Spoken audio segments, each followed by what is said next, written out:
पहले के सभी पैनलिस्ट ने कहा है कि भाई नमाज जो होती है अगर डिस्प्यूटेड लैंड पे हो, जहाँ पे विवाद हो जाए, तो उसको भगवान भी कबूल नहीं करता, उसको जो है ईश्वर भी कबूल नहीं करता है। मेरा एक अनुभव रहा कि पिछले साल 8 जुलाई 2017 को मैं मुंबई से दिल्ली आ रहा था एयरपोर्ट में एक प्लेस दी गई, डेजिग्नेटेड प्लेस है जहाँ पे नमाज़ करना चाहिए, लेकिन शौकिया तौर पे दिखाने के लिए कुछ युवक जो है बीच में बैठ के नमाज़ पढ़ रहे थे। मैंने उसको ऑब्जेक्ट किया।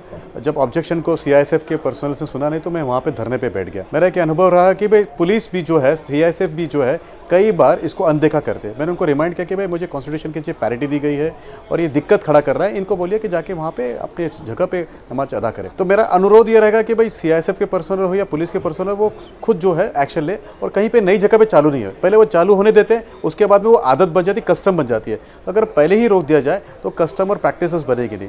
और दूसरा, मेरा पर्सनली मानना है कि भाई इबादत करना ये पर्सनल फेथ है, पूजा करना, पाठ करना, नमाज करना अच्छी बात है, लेकिन जब ये करें और किसी और को दिक्कत हो तो उससे क्या फ़ायदा होगा, लाभ भी नहीं होगा। और कॉन्स्टिट्यूशन में भी उसके प्रोविजन है कि कहाँ करना चाहिए, कैसे करना चाहिए, और धर्म में के अंदर भी इसके अंदर डायरेक्शंस है।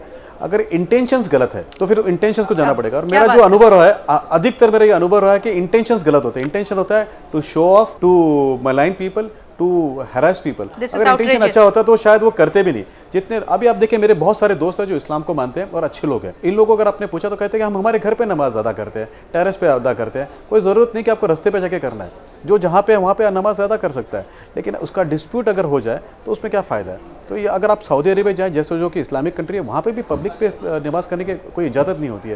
तो आपको थोड़ा बहुत वहाँ से सीखना पड़ेगा कि भाई follow your religion but do not disturb other, do not harass others. My simple request to your channel is कि भाई आप ये सब जब करते हैं तो उसका दिखावा मत करिए। और मेरा एक और छोटा सा एक और रिक्वेस्ट है कि जितने भी ये इस्लाम के धर्म गुरु हैं, उनका एक रिक्वेस्ट है कि भाई बच्चों को पढ़ने के लिए बोलिए, पढ़ाई कराने के लिए बोलिए, ताकि वो मेन स्ट्रीम में आए, कमा के खाए। हम कश्मीर में क्या देख रहे हैं, आज बरगला रहे हैं उनको धर्म के नाम पे।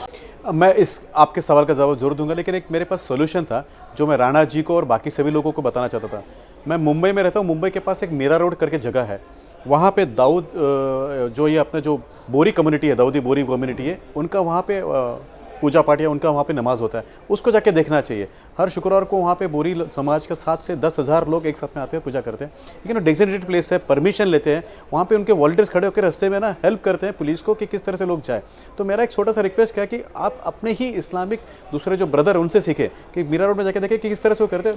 लोगों को उनसे सीखने का मिलता है। और उसी जगह पे फिर संडे के दिन राधा स्वामी जी का ब्यास लगता है और वहाँ पे भी पूजा पाठ होती है। तो ये जो है वो ना इस्लामिक लोग वहीं से जाके सीख सकते हैं। We don't have to teach them, they can learn from their own brothers there. दूसरी बात है कि हरियाणा के जो चीफ मिनिस्टर का मुझे लगता है ये वेलकम स्टेप है कि भाई किसी न किसी को तो खड़े होकर बोलना पड़ेगा कि भाई रुक जाइए, नया मत झंझट खड़ा करिए। और ये जो चल रहा है कि हम 10-15 लोग आएंगे, राणा जी से और बाकी लोगों से मेरा एक सवाल है कि भाई अपने घर पे भी तो पूजा कर सकते हैं, नमाज पढ़ सकते हैं। जब आपको पता है कि भाई वहाँ पे जगह कम है तो जान पूछ के एक ही जगह क्यों आना है, आप जहाँ पे कर लीजिए। जैसे उदाहरण के तौर पर अभी करना है तो राणा जी जहाँ पे बैठी वहाँ पे वो कर ले, मैं यहाँ पे अपनी पूजा पाठ कर लूँ। तो हम अगर साथ में आएंगे तो जान पूछ के, साथ में आने का मकसद क्या है, तो इंटेंट क्या है वो पूछना पड़ेगा। और इंटेंट अगर ना मजहब ही नहीं, अगर वो लर्निंग नहीं है, वो अगर खुदा को पाना नहीं है, लेकिन अगर इंटेंट ये है कि हम वहाँ पे हुल्लड़ करें, इंटेंट ये है कि हम किसी को डराएं, तो मेरे ख्याल से वो गलत है। और जो गुरुग्राम में होता ना, वो इंटेंट गलत था। अगर इंटेंट अच्छा होता तो परमिशन लेते। भाई आपको जाके पुलिस में 10 रुपए का परमिशन लेने में क्या दिक्कत है, आप परमिशन ले लीजिए कि हमको शुक्रवार से इतने बजे से इतने बजे तक का परमिशन दे दीजिए। पुलिस परमिशन दे देगी, 2 कांस्टेबल वहाँ पे खड़े होंगे, आपके एरिया डेजिग्नेट कर देंगे, पूजा पाठ कर लीजिए और उसके अंदर चले जाइए। लेकिन परमिशन नहीं लेना, कायदा जान पूछे छोड़ना। व्यवस्था है, व्यवस्था को बनाए रखे। व्यवस्था के अंदर क्या लिखा हुआ है कि आप अप्लाई करिए, सैंक्शन लीजिए और कर लीजिए। राणा जी ने सुझाव दिया था कि भाई कोई चर्च में, टेंपल में नमाज पढ़े दे सके, तो इसके ऊपर चर्चा हो सकती है। तो उसी समय पे मस्जिद में वंदे मातरम बोला दिया जाना चाहिए। We should do an experiment of what the Mira Road did. तो मेरा एक छोटा सा सुझाव है कि यहाँ पे सिर्फ मेल लोग क्यों करने आते हैं, फीमेल्स को भी नमाज के लिए बुलाया जाए और स्कूल में भेजा जाए उनको। मेरा एक छोटा सा रिक्वेस्ट है कि आप लोग बड़े इन्फ्लुएंशियल प्रोग्रेसिव इस्लामिस्ट हैं, आप लोग अगर अपने समाज के लोगों को बोले कि पढ़ाई करें, आगे देश के मेन स्ट्रीम में है, तो हम सबका फायदा होगा, ना कि हम लोग पीछे मुड़ के आईसीएस की तरफ जाएँ या फिर और किसी और तरह से जाए। तो मेरा छोटा सा रिक्वेस्ट है मैडम आपसे और आप जैसे लोगों से कि please encourage education in Islam, do not please to put them backward.